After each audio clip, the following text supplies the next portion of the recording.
ముడుమాల్ నిలువు రాళ్లకు యునెస్కో గుర్తింపు తెచ్చేందుకు ప్రయత్నిస్తోంది ప్రభుత్వం. ఈ రాళ్లకు ఓ ప్రత్యేకత ఉంది. ఆదిమానవుడు సమయాన్ని, కాలాలను, వాతావరణంలో మార్పులను అంచనా వేయడానికి నిలువు రాళ్లను ఉపయోగించారని వాటి నిర్మాణాన్ని బట్టి తెలుస్తుంది. రాతిశిలలపై సమగ్ర అధ్యయనం చేస్తే నిలువు రాళ్లకు సంబంధించి మరిన్ని కీలక విషయాలు బయటకొచ్చే అవకాశం ఉంది.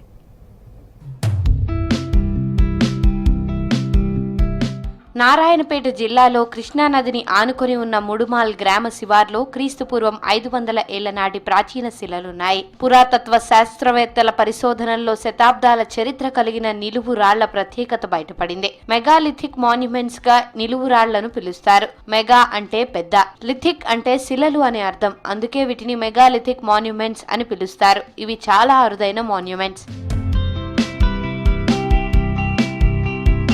మాగనూరు మండలంలోని ముడుమాల్ గ్రామ శివార్లో 80 ఎకరాల్లో ఈ మాన్యుమెంట్స్ ఉన్నాయి. 1940లో విదేశీ ప్రొఫెసర్ ఆల్చిన్ పరిశోధనలతో ఈ మాన్యుమెంట్స్ గురించి తెలిసిందే. ఏషియాటిక్ సొసైటీ ఆఫ్ బెంగాల్ జర్నల్లోనూ వీటి గురించి ప్రస్తావించారు. నిజాం పాలన కాలం నాటి ఆర్కియలాజికల్ యాన్యువల్ జర్నల్లోనూ ఈ మాన్యుమెంట్స్ గురించి రాశారు. వీటి గురించి తెలుసుకున్న Hyderabad central university professor K Pullarao team ఈ ప్రాంతాన్ని సందర్శించింది. కొన్ని రోజులు అక్కడ క్యాంప్ నిర్వహించి రీసెర్చ్ చేసి ఎన్నో చారిత్రక విషయాలను కనుగొన్నారు.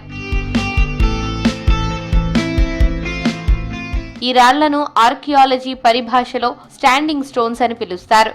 వీటిలో చిన్నవి, పెద్దవి 2 రకాలుంటాయి. ముడుమాల్లో 80 పెద్ద నిలువురాళ్లున్నాయి. వీటి ఎత్తు 12-14 అడుగుల వరకు ఉంటుంది.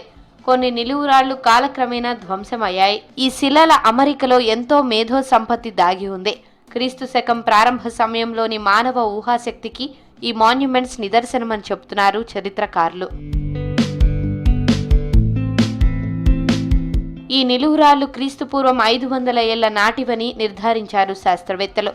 అంటే దాదాపు 3000 ఏళ్ల క్రితం సైన్స్, టెక్నాలజీ లేని రోజుల్లో వీటిని భూమిలో అమర్చారు. ముడుమాల్లో 3 స్టోన్ సర్కిళ్లు గుర్తించారు సైంటిస్టులు. ఇవి ఆసియా ఖండంలోనే చాలా అరుదైనవిగా నిర్ధారించారు. వీటిని పోలిన మాన్యుమెంట్స్ ప్రపంచంలోనే కేవలం బ్రిటన్ స్టోన్ హెంజ్ లో మాత్రమే ఉన్నాయని చెప్తున్నారు ఆర్కియాలజీ ఎక్స్పర్ట్స్. శాస్త్రవేత్తల పరిశోధనల్లో నిలువురాళ్ల గురించి ఎన్నో విషయాలు వెలుగులోకి వచ్చాయి. 3000 ఏళ్ల క్రితమే ఆది మానవులు స్కై మ్యాప్ లో కనిపించే సప్తార్షి మండలాన్ని పోలిన స్కెచ్ ను రాతిబండపై రూపొందించినట్టు గుర్తించారు నిపుణులు. ఈ బృహత్ శిలలు ఆదిమ వ్యవసాయానికి దిక్సూచిగా భావిస్తారు. ప్రాచీన క్యాలెండర్ గా పరిగణిస్తారు. ఈ రాళ్ల నీడ ఒకే లైన్ పైకి వచ్చినప్పుడు వ్యవసాయం పనులు మొదలు పెట్టాలని ఆది మానవులు గ్రహించేవారని చరిత్ర చెప్తోంది. ఆది మానవులు ఈ శిలల ఆధారంగా సీజన్స్, ఋతువులు, మాసాలు, సమయాన్ని తెలుసుకునేవారు. ఆ రోజుల్లో ఆది మానవులు కాలాన్ని, సమయాన్ని, వాతావరణంలో జరిగేటటువంటి మార్పులను ఆ నిలువురాళ్ల ద్వారానే గుర్తిస్తున్నట్లు ఇక్కడ ఉన్నటువంటి ప్రజలు చెప్తా ఉన్నారు. ఇది భారతదేశంలోనూ ఎక్కడ కూడా లేదు. ప్రభుత్వము యునెస్కో ద్వారా నిలువురాళ్లను గుర్తించి ఇక్కడ ఉన్నటువంటి వాటిని పర్యాటక కేంద్రం చేస్తే ఇక్కడ ఉన్నటువంటి ప్రాంతం అభివృద్ధి చెందుతుంది. ఈ శిలల శాంపిల్స్ పరీక్షించి ఈ మాన్యుమెంట్స్ ప్రత్యేకతను గుర్తిస్తున్నారు HCU professor K Pulla Rao. Season మారే టైంలో పగలు, రాత్రి సమానంగా ఉండే రోజుల్లో ఇక్కడ క్యాంప్ ఏర్పాటు చేసి రీసెర్చ్ చేసింది పుల్లారావు బృందం. జూన్ 21, డిసెంబర్ 21న రాతి శిలల నీడలను గమనించి సూర్యోదయ సమయంలో ఈ రాళ్ల వరుస సూర్యుడికి అభిముఖంగా రావడాన్ని గమనించారు. ఈ శిలల నుంచి లైన్ డ్రా చేస్తే సూర్యుడితో కలిసి ఒకే లైన్ వస్తోంది. 3000 సంవత్సరాల క్రితం సీజనల్ మార్పులను ఈ విధంగా గుర్తించేవారని చెబుతున్నారు ఎక్స్పర్ట్స్. ఈ మాన్యుమెంట్స్ లో అతి ముఖ్యమైనది సప్తర్షి మండలం. ఇందులో 7 స్టార్స్ ఉంటాయి. ఆకాశంలోని స్కై మ్యాప్ తరహాలో ఆనాడు ఒక స్టోన్ పై కప్ మార్క్స్ గీసి స్కై మ్యాప్ రూపొందించారు. ఇక్కడ రాళ్లపై ఉన్న స్కై మ్యాప్ ను మోడర్న్ స్కై మ్యాప్ తో పోల్చి చూశారు ప్రొఫెసర్ కె పుల్లారావు. ఈ మ్యాప్ లో ఉండే 2 స్టార్స్ మిరాజ్, థిబి, వీటి నుంచి ఇమాజినరీ లైన్ గీసి స్కై మ్యాప్ లో చూస్తే ఉత్తర ధ్రువతార కనిపిస్తుంది. ప్రాక్టికల్ గా దిక్సూచిని పెట్టి చూస్తే ఉత్తర దిక్కును చూపిస్తుందని సైంటిఫిక్ గా నిరూపించారు. అలా ఆది మానవులు దీన్ని ఉపయోగించి ఉత్తర దిశను తెలుసుకునేవారు.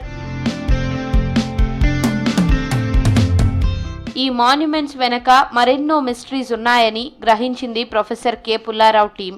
అమెరికాలో 2004లో జరిగిన ఆర్కియో ఆస్ట్రానమీ కాన్ఫరెన్స్ లో ఈ మెగాలిథిక్ మాన్యుమెంట్స్ గురించి ప్రస్తావించారు డాక్టర్ కేపీ రావు. టెలిస్కోప్ లేని కాలంలో అత్యాధునిక సాంకేతిక పరిజ్ఞానం విస్తరించి ఈ తరానికి ఏమాత్రం తేడా లేకుండా 3000 ఏళ్ల క్రితమే మన దేశంలో మాన్యుమెంట్స్ రూపొందించిన ఘనత భారతీయ ఖగోళ శాస్త్రానికే దక్కిందంటున్నారు శాస్త్రవేత్తలు. డెక్కన్ హెరిటేజ్ వాళ్ళు గవర్నమెంట్ తెలంగాణ హెరిటేజ్ తోటి సంబంధం పెట్టుకొని ఈ ప్రాజెక్ట్ చేస్తున్నాడు. దానికోసమని యునెస్కో గుర్తిస్తే మా ప్రాంతం కానీ మా చుట్టుపక్కల గ్రామాలు కానీ అభివృద్ధి చెందుతాయి. గూగుల్ ఎర్త్ ఇమేజ్ లో ముడుమాల్ స్టోన్ సర్కిల్స్ కూడా కనిపిస్తాయి. ఇక్కడ గుప్త నిధుల కోసం వచ్చి దుండగులు కొన్ని మాన్యుమెంట్స్ ను ధ్వంసం చేశారు. ప్రధానమైన స్టోన్ సర్కిల్ ధ్వంసమైంది.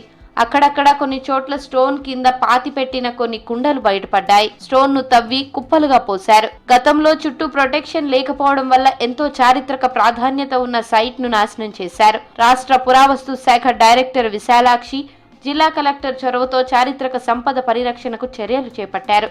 రాతి శిలల ప్రొటెక్టెడ్ మాన్యుమెంట్స్ గా గుర్తించి కంచెను ఏర్పాటు చేశారు. దక్కన్ హెరిటేజ్ ట్రస్ట్ సంరక్షణ బాధ్యతలు నిర్వహిస్తోంది. సీజనల్ స్టడీ, సైంటిఫిక్ డ్రాయింగ్ తో మరింత లోతైన సమాచారం, చారిత్రక అంశాలు బయటపడే అవకాశం ఉంది. ఈ ప్రాంతాన్ని సందర్శించేందుకు దేశ విదేశాల నుంచి పరిశోధకులు, విద్యార్థులు వస్తుంటారు. ఇంతటి పురాతన చారిత్రక నేపథ్యం కలిగిన ముడుమాల్ రాతి శిలలకు యునెస్కో గుర్తింపు రావాల్సిన అవసరం ఉంది.